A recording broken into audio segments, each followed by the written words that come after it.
Students, स्वागत है आप सभी का साइंस दीवाने विद्याकुल परिवार में।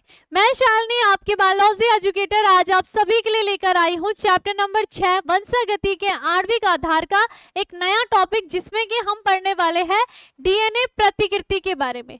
डीएनए प्रतिकृति क्या होती है, इसके बारे में हम आज की क्लास में पढ़ेंगे। लेकिन उससे पहले मैंने आपको एक टॉपिक पढ़ाया था जो था सेंट्रल डोग्मा का, है ना। तो नहीं भी पढ़ा होगा तो अभी पढ़ लीजिए। सेंट्रल डोग्मा क्या होता है इसके बारे में थोड़ा सा चर्चा करते हैं और फिर हम डीएनए प्रतिकृति की संरचनाओं को समझते हैं क्या होता है। तो चलिए, सबसे पहले आपसे बहुत बार ये क्वेश्चन एक नंबर में पूछा जाता है कि आखिर सेंट्रल डोग्मा होता क्या है। ठीक है, आपसे पूछा जाता है सेंट्रल डोग्मा क्या होता है। ठीक है, आप सभी को पता होना चाहिए कि क्या होता है। ये जो डीएनए होता है, मैंने आपको बताया कि डीएनए क्या करता है, सारी की सारी आनुवांशिक सूचनाओं को अपने अंदर रखता है ना। डीएनए की पूरी संरचना में सबके सब क्या होती है, आनुवांशिक सूचनाएं उपस्थित होती हैं। अब ये डीएनए खुद स्वयं प्रोटीन का निर्माण नहीं करेगा, बल्कि ये अपनी आनुवांशिक सूचनाओं को किस में कन्वर्ट करता है, आरएनए में कन्वर्ट करता है। तो ये डीएनए क्या करेगा, केंद्रक में ही क्या कर रहा है, आरएनए का निर्माण कर रहा है। तो डीएनए से जो आरएनए के निर्माण की क्रिया होती है, इसे आप पढ़ते हो किसमें, अनुलेखन में। ठीक है, अनुलेखन यानी कि इसको क्या कहते हैं, ट्रांसक्रिप्शन कहते हैं। क्लियर इतनी बात। ठीक है, अब ये जो आरएनए है, इसके पास डीएनए की वो आनुवांशिक सूचनाएं आ गई, इसको पता चल गया कि हाँ अब क्या क्या मुझे प्रोटीन बनाना है। तो ये आरएनए क्या करेगा, अब इस आनुवांशिक सूचनाओं से क्या कर रहा है, प्रोटीन का संश्लेषण करेगा, यानी कि प्रोटीन का सिंथेसिस करता है। किससे, इस सूचनाओं से। तो प्रोटीन के सिंथेसिस जो होता है वो किसके द्वारा होता है, आरएनए के द्वारा होता है। तो आरएनए से प्रोटीन निर्माण की जो क्रिया होती है, इस क्रिया को हम क्या कहते हैं, इसे कहते हैं अनुवादन। अनुवादन यानी कि ट्रांसलेशन। ट्रांसलेशन, इतनी बात क्लियर है।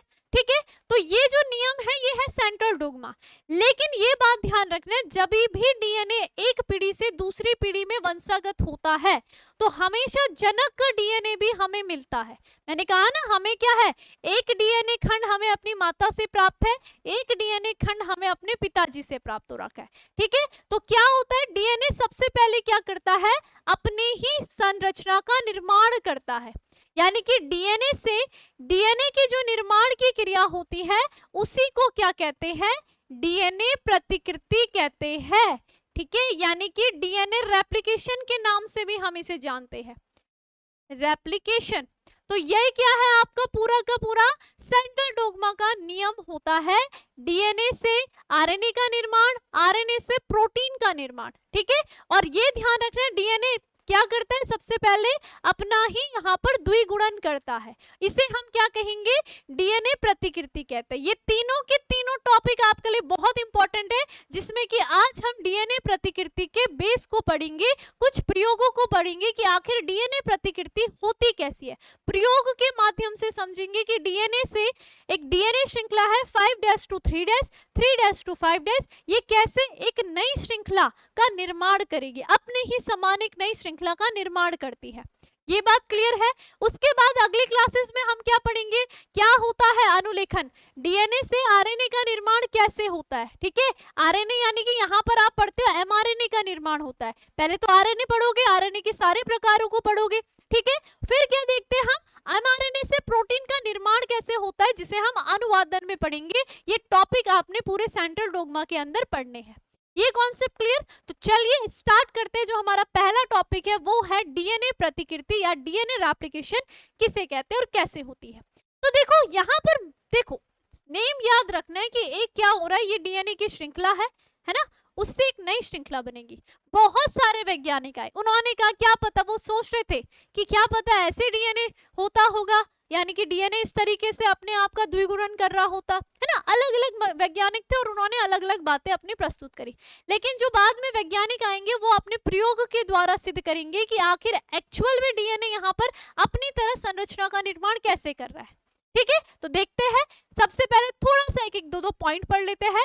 डीएनए के द्विकुंडलित रचना के प्रतिपादन के साथ ही वॉटसन और क्रिक ने तत्काल डीएनए की प्रतिकृति की योजना प्रस्तुत करी। तो उन्होंने क्या करा, वॉटसन और क्रिक जी ने डीएनए की द्विकुंडलित संरचना की खोज करी और उन्होंने कहा, उसके बाद इनका ध्यान कहाँ की ओर जाने लगा कि आखिर ये जो डीएनए है इसके पास एक गुण है कि ये अपनी ही प्रतिकृति बनाता है। अब ये इस बारे में सारे के सारे वैज्ञानिक चर्चा करने लगे कि आखिर ये जो डीएनए होता है ये अपनी प्रतिकृति कैसे बना रहा है। तो देखते हैं, ठीक है। उपरोक्त योजना से स्पष्ट है कि दोनों ही रज्जुक अलग अलग होकर के टेम्पलेट के रूप में कार्य करते हैं और पूरक रज्जु का निर्माण करते हैं।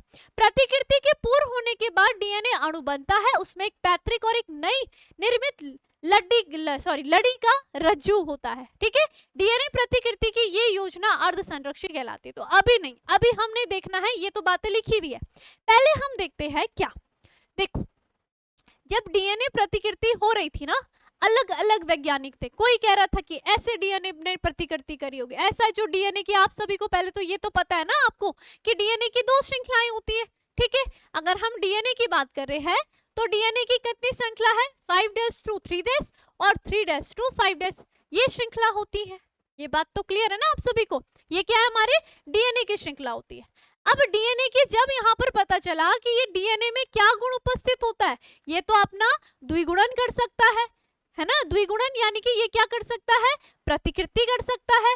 अब प्रतिकृति जैसे शब्द आ गया तो अलग अलग वैज्ञानिक कहने लगे कि क्या पता ये डीएनए इस तरीके से अपना गुणन कर रहा है ना।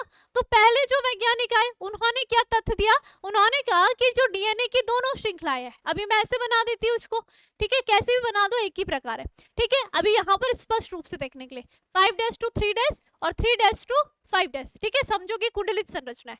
कुछ वैज्ञानिक आए, उन्होंने क्या कहा, पहला यहाँ पर तथ्य, ठीक है, पहला तथ्य हम ये पढ़ रहे हैं। कुछ वैज्ञानिक आए, उन्होंने क्या कहा कि जो डीएनए था वो कैसे यहाँ पर अपना द्विगुणन कर रहा है, यानी कि एक डीएनए है वो अपना ही डुप्लीकेट बना रहा है। उन्होंने कहा कि एक डीएनए की श्रृंखला है उपस्थित जीव शरीर में और वो क्या कर रहा है, इसको इसी के साथ क्या कर देता है, यहाँ पर अपने ही समान एक नई संरचना का निर्माण कर लेता है, 5' to 3' और 3' to 5', यानी कि एक श्रृंखला से यहाँ से सीधा क्या बन गई है, दूसरी श्रृंखला बन गई है। तो ये जो नियम था, ये जो यहाँ पर ये जो विधि मानी गई थी, इस विधि को क्या कहा जा गया, संरक्षी विधि, संरक्षी विधि, ठीक है। इसे क्या कहा, कंजर्वेटिव मेथड, कंजर्वेटिव मेथड। लेकिन ये बात तो सिर्फ कही थी, प्रयोग में तो ये सिद्ध ही नहीं हो रहा था। फिर उसके बाद कुछ अन्य वैज्ञानिक आए, उन्होंने क्या कहा, उन्होंने कहा क्या पता डीएनए क्या कर रहा होगा, ये डीएनए का खंड है और ये डीएनए क्या कर रहा होगा, टूट रहा होगा, ये ऐसा टूट गया और फिर इस टूटे भाग से ही क्या हो रहा होगा, एक नए खंडों में टूट टूट करके क्या कर रहा होगा, अपने समान, ऐसे जैसे हमने देखा था ना, जब जीव खंड टूट जाता है तो वो नई श्रृंखला का निर्माण कर रहा होगा, है ना। तो इस तरीके से यहाँ पर निर्माण कर रहा होगा। लेकिन ये भी प्रमाण नहीं था, बोलने के लिए तो हम कुछ भी बोल सकते हैं, इसका भी कोई प्रमाण नहीं था।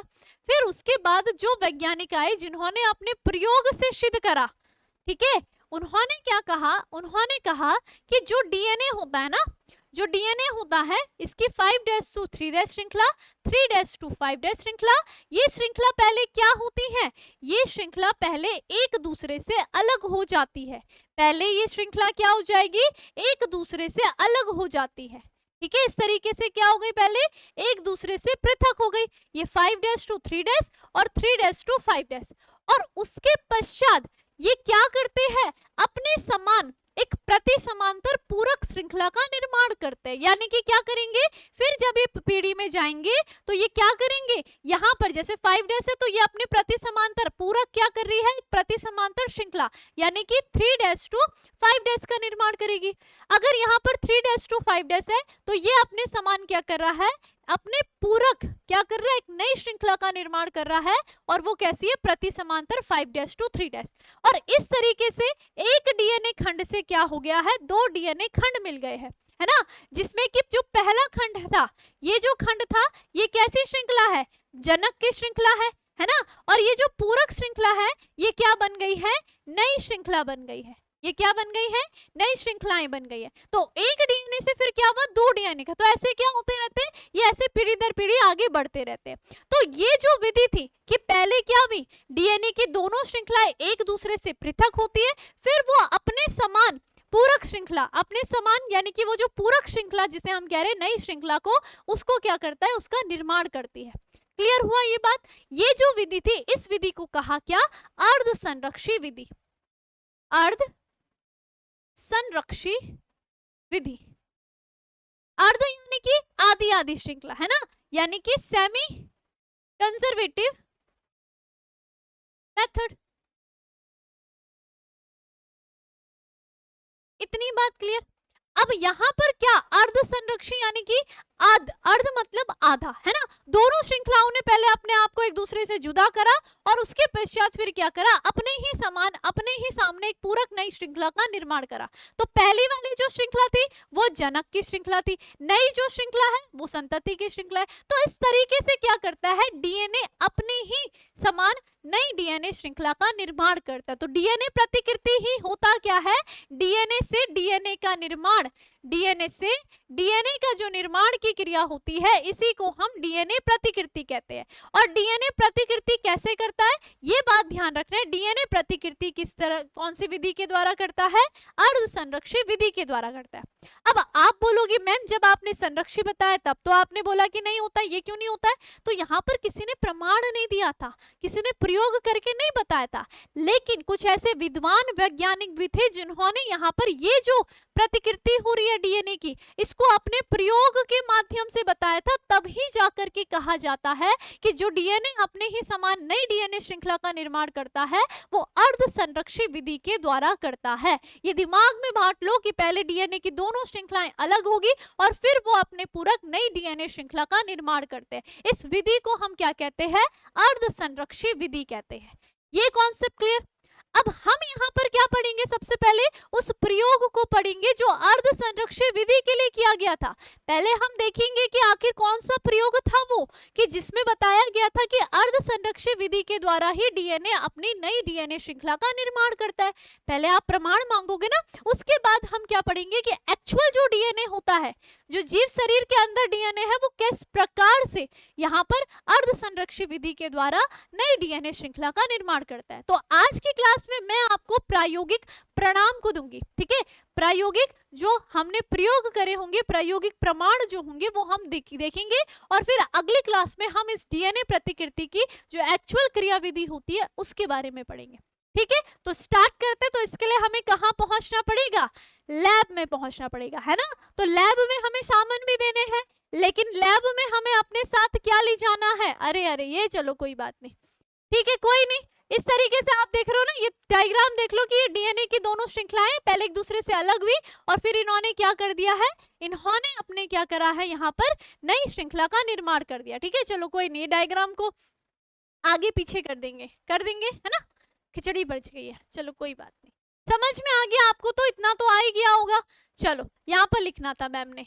अब ये जो प्रयोग था ये क्या है, नाइट्रोजन 15, नाइट्रोजन 14, ये क्या क्या चीजें हैं, इन सब के बारे में जो आपको ये डायग्राम समझ में नहीं आता आज इजी तरीके से आ जाएगा। तो सबसे पहले हमने अर्ध संरक्षी विधि की बात तो कर ली, लेकिन यहाँ पर उन विद्वान वैज्ञानिकों का नाम कौन बताएगा, ये नाम आपको याद रखना है। जो अर्ध संरक्षी विधि दी थी 1958 में, वो दी थी वैज्ञानिक किसने, मैथ्यू मेसेल्सन ने और फ्रैंकलिन स्टॉल ने। ये दोनों वैज्ञानिकों का नाम याद रखना, क्योंकि इन्होंने ही अपने प्रयोग के द्वारा ये बताया था कि जो डीएनए होता है, इन्होंने क्या बताया था, डीएनए अर्ध संरक्षी विधि के द्वारा, अर्ध संरक्षी विधि के द्वारा क्या करता है, प्रतिकृति करता है, ठीक है, अपने समान नई श्रृंखला का निर्माण करता है, प्रतिकृति करता है, ठीक है। तो ये क्या करेंगे, प्रयोग करेंगे, हम इनके प्रयोग को पढ़ते हैं, ठीक है। तो हम इनके जब प्रयोग को पढ़ेंगे तो हमें कहां पहुंचना पड़ेगा, इनके साथ लैब में जाना पड़ेगा, है ना। हम प्रायोगिक परिणाम तभी तो पढ़ेंगे जब हम इनके साथ प्रयोग करेंगे। अब इन्होंने अपने प्रयोग में क्या क्या लिया उसके बारे में आपको पता होना बहुत ज्यादा जरूरी है। तो प्रयोग हम किस में करते हैं, हम या तो कोई जीवाणु ले लेते हैं, है ना, या तो चूहा लेते बेचारे। चलो कोई नहीं, आज की क्लास में हम लेंगे जीवाणु को। जीवाणु जिसका जीवन चक्र बहुत ज्यादा छोटा होता है, सिर्फ 20 मिनट का जीवन चक्र होता है। क्योंकि देखो डीएनए प्रतिकृति हो रही है, यानी कि डीएनए क्या कर रहा है, जब एक पीढ़ी से दूसरी पीढ़ी में जा रहा है तो वो प्रतिकृति करता है, कर रहा है ना। तो यहाँ पर हमने ऐसे जीव को लेना है जिससे हमें प्रमाण, जो लास्ट का रिजल्ट हो वो जल्दी जल्दी मिले, ठीक है। तो यानी कि उस जीव का जीवन चक्र छोटा होना चाहिए ना। तो यहाँ पर जो वैज्ञानिक थे मेसेल्सन जी और स्टॉल जी थे, याद रखना मेसेल्सन और स्टॉल जी, ये जो वैज्ञानिक थे इन्होंने यहाँ पर ई कोलाई का, ये ई कोलाई जो जीवाणु है इसका प्रयोग किया था, ई कोलाई जीवाणु का। अब मैं इसका नाम तो नहीं बताऊं, इरिस्ट्रिचिया कोलाई, पीछे भी हमने पढ़ा था ना। तो ये इरिस्ट्रिचिया जो कोलाई था, इस जीवाणु का प्रयोग करा। इस जीवाणु के प्रयोग करने के बहुत ज्यादा रीजन थे। पहले तो क्या है, इसका जो जीवन चक्र है, इसका जीवन चक्र बहुत ही छोटा है, सिर्फ 20 मिनट का। 20 मिनट के अंदर ये अपनी यहाँ पर 20 मिनट में ही इसका जन्म हो जाएगा, संतति का निर्माण, जवान भी हो जाएगा, संतति का निर्माण भी करेगा और मर भी जाएगा। तो इतना छोटा जीवन चक्र चाहिए हमें, है ना, क्योंकि प्रयोग करेंगे हम, पीढ़ियां बनाएंगे यहाँ इस प्रयोग में, ठीक है। और क्या होगा, संतति, विशाल संतति बनाता है ये, तभी तो हमें दिखाई देगा विशाल संतति बनाता है।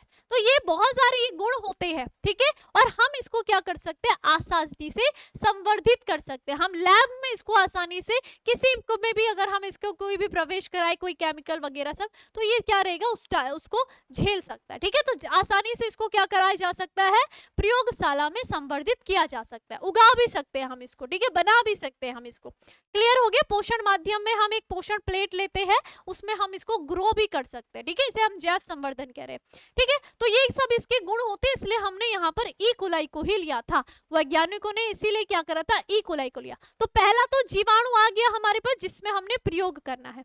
दूसरा हम यहाँ पर क्या लेते हैं, दूसरा याद रखना, दूसरा यहाँ पर लिया जाता है क्या, ये लिया जाता है क्या, नाइट्रोजन, ठीक है। क्या लिया जाएगा यहाँ पर, नाइट्रोजन लिया जाता है, ठीक है।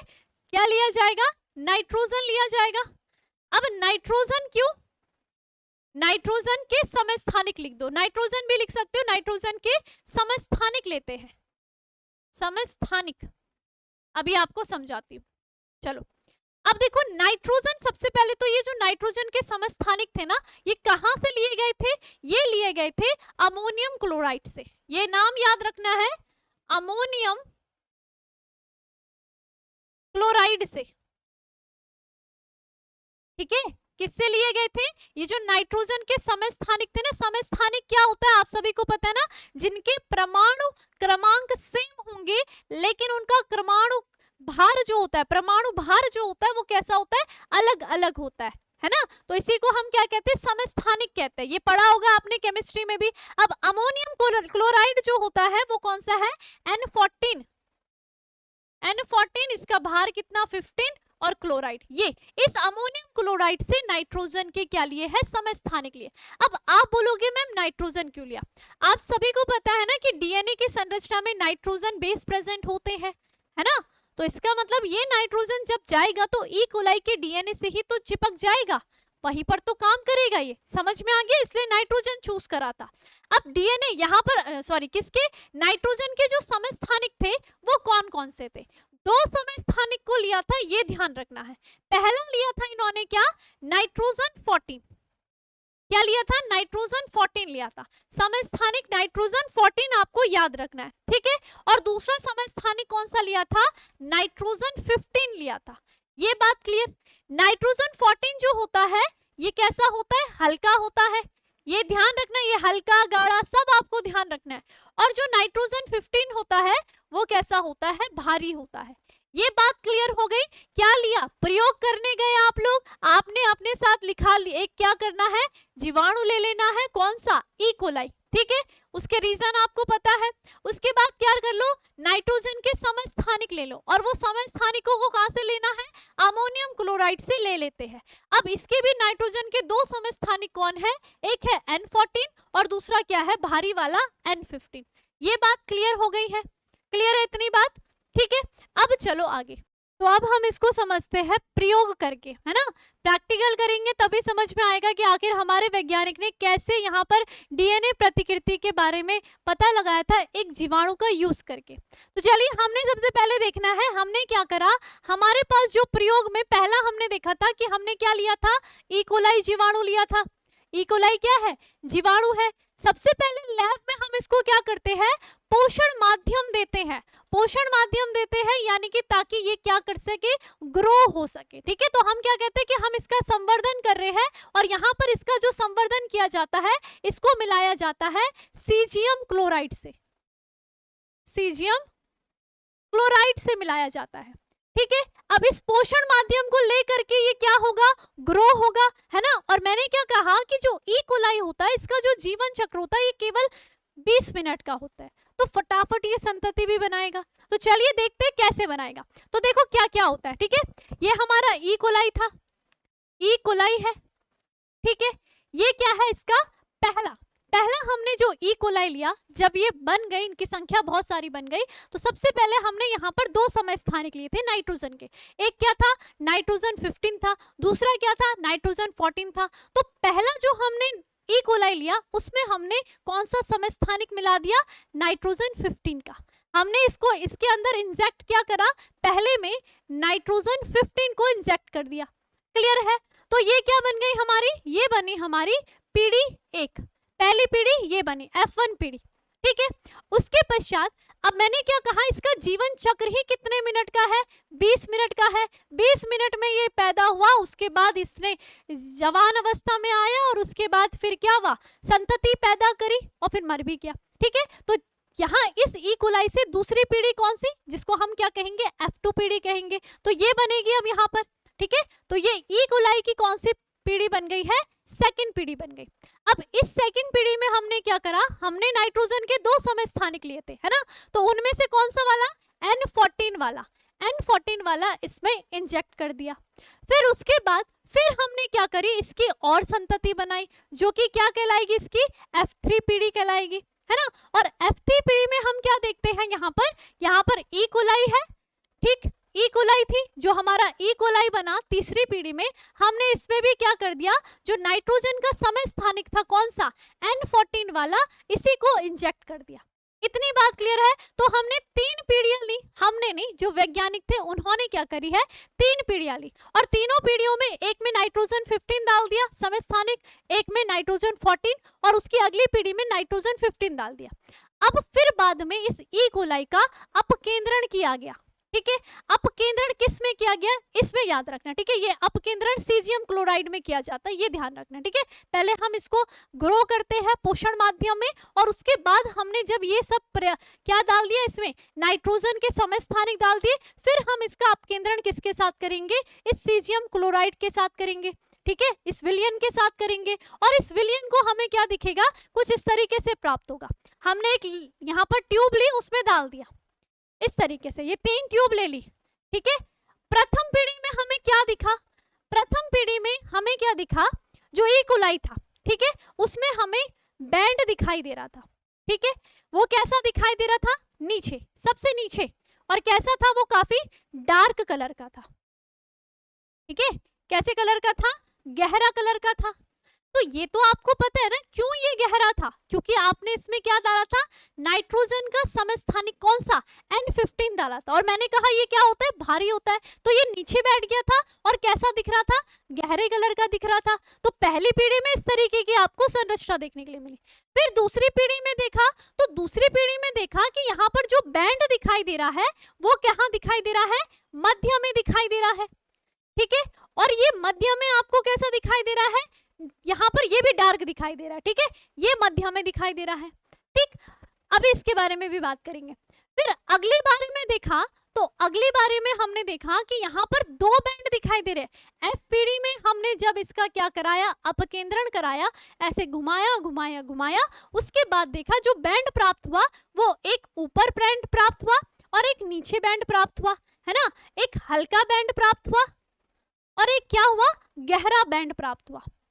अब यहाँ पर वैज्ञानिक चौंक गए कि अरे ये क्या हो गया, हमने तो भाई जीवाणु तो हमने एक प्रकार का ही लिया था, ई कोलाई लिया, पहले में हमने चलो नाइट्रोजन 15 समय स्थानिक डाला तो एक बैंड हमें गहरा प्राप्त हो गया, ठीक है। तो ये बात तो समझ में आती कि हमने इसमें क्या डाला था, नाइट्रोजन 15 डाला था, तो उसके कारण क्या हो गया था, इसका डीएनए भारी और गहरा हो गया।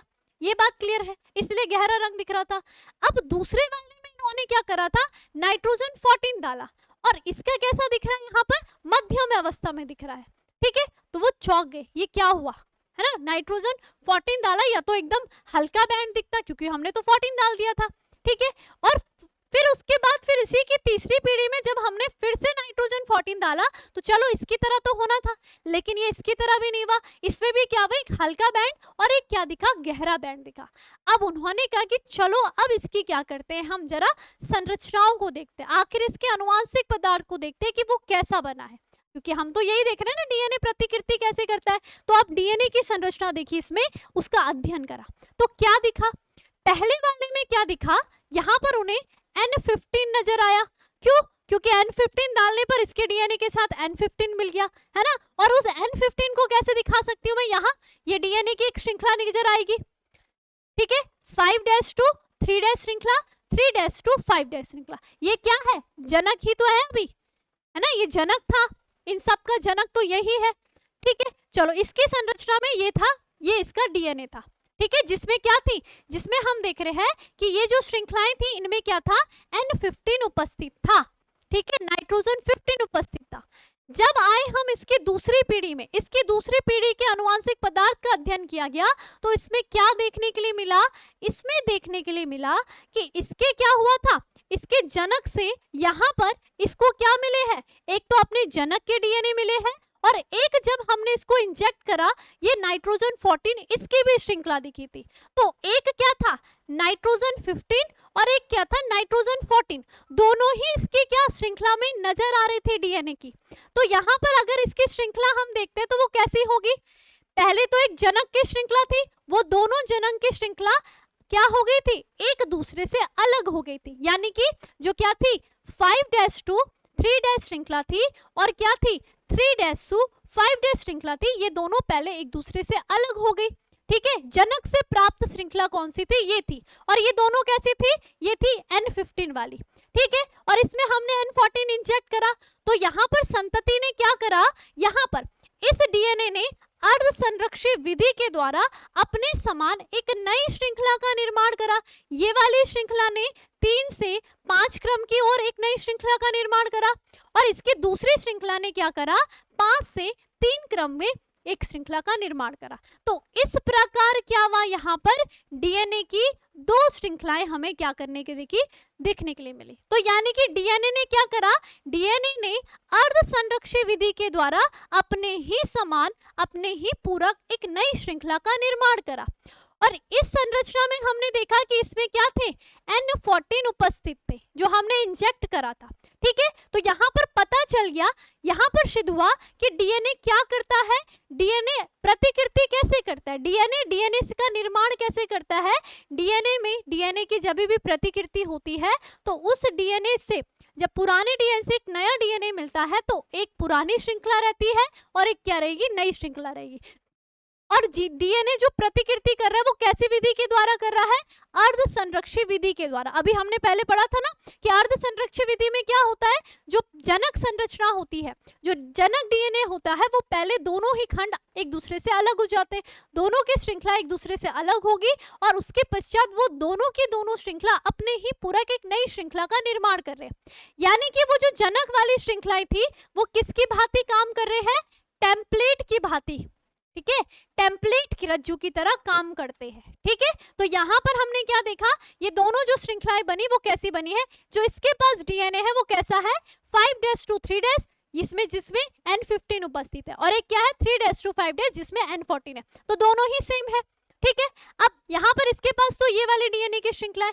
अब जब ये क्या जाएगा अगली संतति बनाएगा तो देखो यहाँ पर सेम है ना, यहाँ पर मैं चाहे एक बार इसको लिख दूं, अब यहाँ पर एक 15 वाली है N15 और एक N14 वाली, इनमें भी सेम ही है। तो इसको मैं यहाँ देखूं कि वापस अर्ध संरक्षी विधि के द्वारा डीएनए कैसे यहाँ पर अपनी श्रृंखलाओं को अलग करता है। तो एक श्रृंखला 5 से 5' to 3' मैंने कौन सी बनाई, ये बनाई N15 वाली, ठीक है, और एक श्रृंखला में ये, क्योंकि जनक की श्रृंखला ये ना, चाहे ये बनाओ चाहे ये बनाओ, दोनों एक ही है, ठीक है। चलो, और दूसरी श्रृंखला हमने कही, दूसरी श्रृंखला क्या बनाई थी उसने, ये। अब ये दोनों श्रृंखला देखो, अर्ध संरक्षी विधि होगा तो ये दोनों टूटेगी, एक दूसरे से अलग होगी। अब यहाँ पर क्या बना, 3' to 5', पहले ये दोनों की दोनों श्रृंखला अलग हुई, समझ में आ गया। अब ये क्या करेंगे वापस, क्योंकि नई पीढ़ी में हमने N14 को इंजेक्ट करा था, तो यहाँ पर क्या हुआ, ये अपने समान एक और पूरक श्रृंखला का निर्माण करेंगे, ठीक है। तो यहाँ पर ये N15 हो गया, क्लियर, और यहाँ पर क्या बन गया, ये N14। अच्छा, अब ये वाली देखो श्रृंखला, इसका नाम याद रखना, ये N15 नहीं है, क्योंकि डीएनए की कौन सी वाली श्रृंखला टूटी, ये वाली, ठीक है। ये टूट रही है तो एक तो N15 बनेगा, N14 बनेगा, ये भी सेम ही है उसी की तरह। N15 थी जनक वाली और नई वाली N14 थी। तो देखो, इनमें से मैं एक श्रृंखला को लेकर के बता रही हूँ, ठीक है। तो जब ये श्रृंखला टूटेगी तो एक पुरानी वाली N15 वाली है और ये पुरानी वाली N14 वाली है।